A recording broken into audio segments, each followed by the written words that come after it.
Am I the a-hole for not telling my roommate I owned a house? Original post. Brief backstory. About a year ago, my last remaining grandparent passed away and my father inherited all assets, including a house.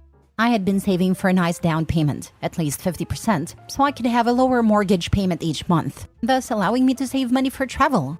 When my father inherited his house, which he had no interest in moving into yet, he offered to sell it to me for slightly below market rate, with the caveat that he and my stepmother could eventually move into the basement apartment. I agreed, because they're both incredible people who were not at all invasive and would give me my privacy if they lived there. So I paid a 60% down payment, financed the rest, and moved in. Present day. About 6 months ago, I started considering renting out the finished basement apartment. It has 2 bedrooms, 1 bathroom, a living room, and a small kitchenette, sink, fridge, microwave, but no oven. A friend of mine said his brother was moving to my city and needed a place. He's a brand new teacher and doesn't make great money, so he needed a place that wasn't expensive. I offered to let him rent my basement for way less than market rate of $650, which would include utilities. He readily accepted and signed a year-long lease. Well, a few days ago, he asked if he could start paying the landlord directly instead of giving me rent money each month. I was under the impression my friend had told him I owned a house, so I was confused, and I told him we don't have a landlord and that I'm the owner. He got very upset and screamed at me for lying for over 6 months and taking advantage of him by making him pay so much in rent. For the record, an apartment similar to the one in my house would be well over twice what he's paying me, closer to 3 times for something as nice. He asked how much of my mortgage is covering, and I said, why does that matter? You're getting a nice quiet place to live, access to a full kitchen and laundry room, and you're paying an amount that you can afford. My personal finances aren't really a factor here. He stormed out of the room and slammed the basement door. He's still not speaking to me. I asked a few other friends and some family members, and most said I'm wrong for having him cover my mortgage payments. Only a few say I'm in the right. So am I the a-hole for having my roommate cover $650 of my $775 a month mortgage? Edited to add, he has a lease, so I won't be evicting him over this alone. If it does any damage or becomes hostile, I'll look at the eviction process. But for now, he will remain unless he chooses to break the lease, which I'd allow him to do if he wants. He also didn't bother to read the lease before signing. The lease clearly states I'm the homeowner. I didn't trick him or keep info from him. He simply didn't read what he was signing. I didn't get the house for almost free as some people choose to believe. My father has sold it to me for about 75% of its value, more or less as an advance on rent he and my stepmother will pay when they move in here in a few years. We all agree they won't pay monthly rent, but will contribute to utilities and groceries at that time. I also made a 60% down payment, so I have quite a bit invested, as well as paying about $1,500 a month out of pocket for taxes, insurance, maintenance, utilities, etc. Now for the top comments before reading the updates. I'm not understanding why dude's mad here. He thought he was paying some stranger's mortgage and instead finds out he's paying yours, or at least a good chunk of it. How does that offend him? Dude's weird. Not a-hole, especially since it's not like you were hiding that information from him. Though one thing you mentioned did touch a nerve for me. I recently moved into my own house after renting my brother's basement for several years. I was paying about 75% of what rent in our area would have been, and while I technically had access to a full kitchen, in practice I never really had use of it. I had to get used to eating mostly microwavable or frozen meals, because with multiple grown people cooking and he and his wife having priority due to being the homeowners, and our differing schedules, as I worked second shift, so I was trying to eat my first meal of the day while they were making dinner. And they were in bed 5 to 6 hours before me, so I couldn't make noise in the shared spaces. I was really locked out of doing much, and ate like crap for those years. The full bath was a similar story. Just having access to something doesn't mean you have use of it in practice. So renting someone's basement isn't the same as having a full personal living space. I have no rules regarding when he uses the kitchen or laundry room. I work long hours, so I'm not home a lot of the day and evening. He gets in at about 4 p.m. and I'm not back until closer to 8 p.m. OMG, are they freaking serious? What do they think people do when they rent? They cover the landlord's mortgage payment. You are definitely not the a-hole, and quite honestly, do not renew the lease with this person. How entitled can one person be? I rented an Airbnb for a few months when I was new to the area. More precisely, I rented a bedroom. Yes, I had access to the kitchen, shared bathroom with whoever else were guests, shared laundry room, and pool, but still, bedroom. For more than you're charging for a finished basement apartment. It sounds like your renter is going to get sticker shock when he moves out. Tell everyone who thinks you're ripping the guy off to check the market rate for the area, then go kick rocks. Were you supposed to let him stay for free? Again, not the a-hole, but I think I'd start looking for smarter friends. I'm only friends with his brother, and he thinks he's an absolute moron for being mad over cheap rent. He came over here yesterday and basically told his brother what an idiot he is, which made me laugh since I could hear him from upstairs. Well, at least you have him on your side.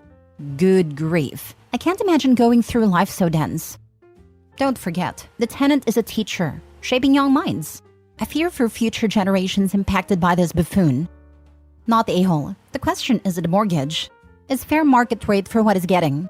I get the shock he's feeling, but is not entitled to free housing just because you're friends. God, I hate defending a landlord. Makes me feel dirty. I did not create an LLC or anything. Although I did have an attorney write the lease, I made sure it included no penalty for breaking it early as long as I'm given 45 days notice. I can definitely make the payments without a roommate, but wanted to be able to save more each month simply because I like to travel. And I'm also taking on the financial responsibility for repairs and such since I do own a house.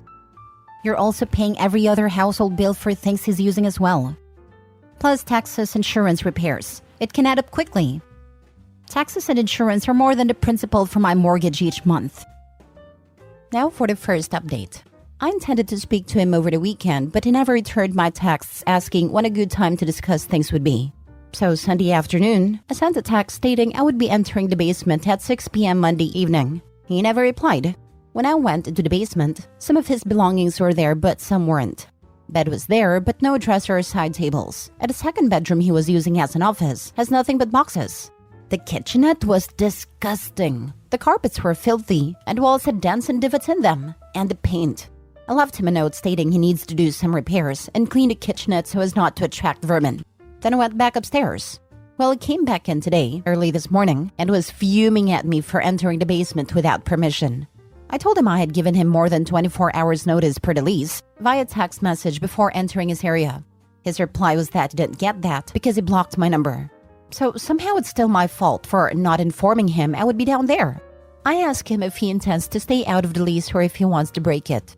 He said he's leaving and will live in his car until he finds a new place. I told him that's fine and that if he has all his belongings out by the end of the month, I won't make him pay September and half of October's rent, as the lease requires, and I'll refund the days he isn't here. He tried to tell me he doesn't need to pay that rent because he has 45 days to vacate. But that's only the notice period if he intends to leave. The lease still requires rent for those 45 days. So he's mad about that. I told him I'm being kind by letting him out early with zero financial repercussions. He was also told he's required to leave the apartment as clean as it was when he moved in, which was spotless since I had it professionally cleaned prior to his lease beginning, or he would not get his deposit back. He's throwing a tantrum about that too. He seems to be working on clearing the rest of his stuff out now. I told him when he's done, send me notice in writing, text or email, and I'll send him a refund for the days in August he isn't occupying the apartment. I have indoor ring cameras that I turned off when he moved in, but I've turned them back on until he's gone. I won't trust that he won't do more damage. Right now, I've locked myself in my office on the second story since he's really mad and was throwing things around in the basement and main kitchen. His brother and sister-in-law are also coming over the next hour or so because I don't feel entirely safe being alone in the house with him. As soon as he gives me notice that he's completely vacated the apartment, I'll be changing or deleting all the passwords/codes for all the deadbolts, alarm system, internet, etc. so he can't access anything at all. I'm ready to be done with him and to feel safe in my own home again. Thanks to all who read the original post in AITA. I'll post any additional updates here in my profile, though I hope this is the end of it. Reality's gonna slap him so hard in the face. I think it already has. He moved all his stuff out, notified me of his complete vacancy of the apartment, and is already whining to his brother about not being able to find anything online in his price range, which I'm told is $800 a month with utilities included. He won't find that where we are, unless he shares a bedroom with at least one other person. Well, that's not your problem anymore, fortunately. Just focus on your well-being and safety. I hope you are safe. I think he cannot comprehend you being the owner. Such a moron. They made some vague threats. Nothing I feel I should call the police over, but I still let his brother know just in case. My friend's wife is mad and is on her way over. My friend will be here after he finishes work.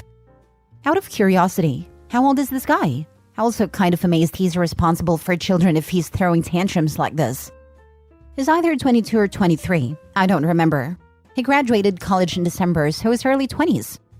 I'm genuinely baffled by this guy. Like, I'd move in right now for that price. And I don't even live in a state with particularly high cost of living.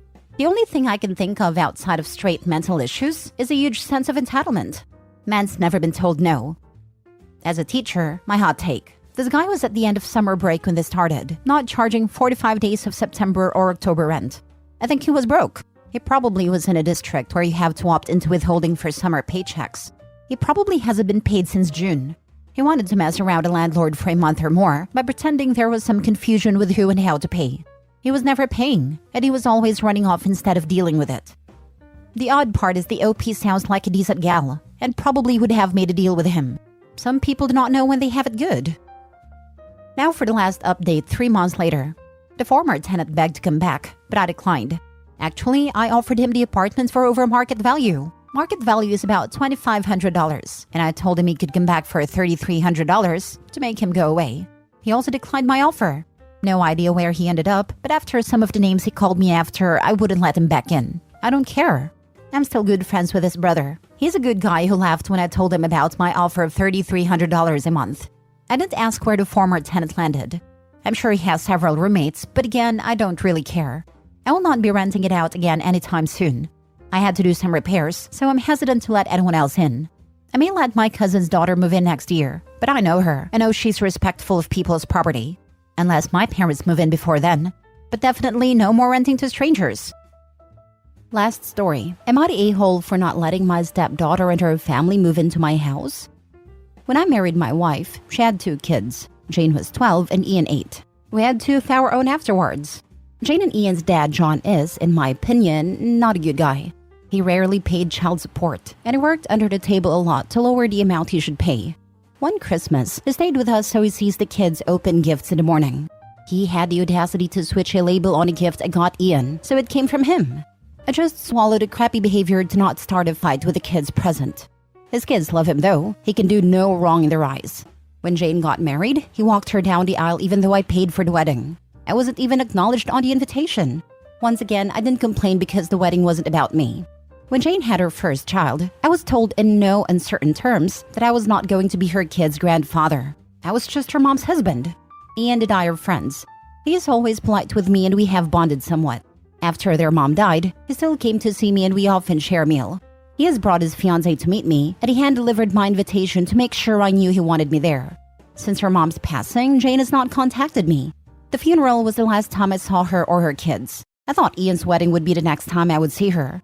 However, the economy has kicked her family pretty hard and they lost their house. They need a place to stay.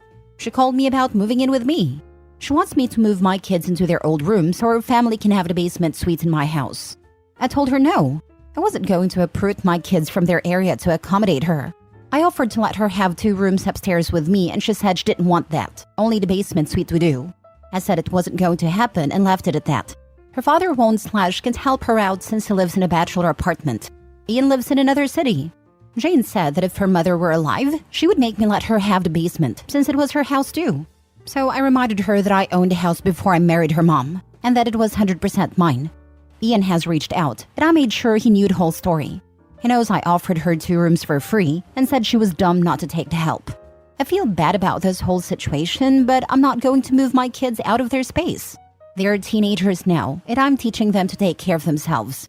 They're also still dealing with losing their mom. I am not super excited about letting someone who dislikes me into our lives, but I'm still willing to help her. I feel like an a-hole, but I'm not changing my mind. Am I the a-hole? Now for the top comments.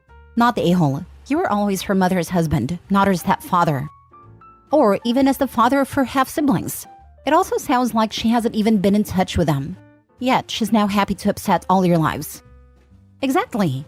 She's lucky you offered her the 2 bedrooms, because personally speaking, I wouldn't let her in my house after all the disrespect she has shown me right up until now. But OP is a better person than me. The most she would get from me is a long-stay motel for 1 month, or a ride to the local housing office if I'm feeling charitable. She's a user, and have been taking advantage of OP for years. And if she did move in, I doubt she would ever leave. She's very entitled for someone who is facing homelessness. Not the a-hole. Don't let someone in your house that hates you. It would be a complete nightmare. Not the a-hole. And I wouldn't even have offered the 2 rooms. It's her life. She is an adult. She made her choices. Not the a-hole. She doesn't like you but expects you to house her and her kids. I wouldn't even give them the 2 rooms because you know she's going to try and guilt your children to get them out of the basement. And constantly be hostile. She wanted the basement so that she wouldn't have to interact with the family, but not the family that actually lives in the house. The stress of allowing her to move in would be unrelenting. Not the a-hole. Your stepdaughter painted herself in this corner, and she'll need to figure a way out. Personally, I think you need to rescind the offer of 2 rooms upstairs, as I don't trust her, her husband, and her kids to not bully and harass your bio kids into giving up their space for her and her family. And like most leeches, once they move into free housing, getting them back out will take a Vatican-authenticated miracle. In my humble opinion, that's why they're so adamant about having the basement apartment, because she already knows this is a long-term living situation.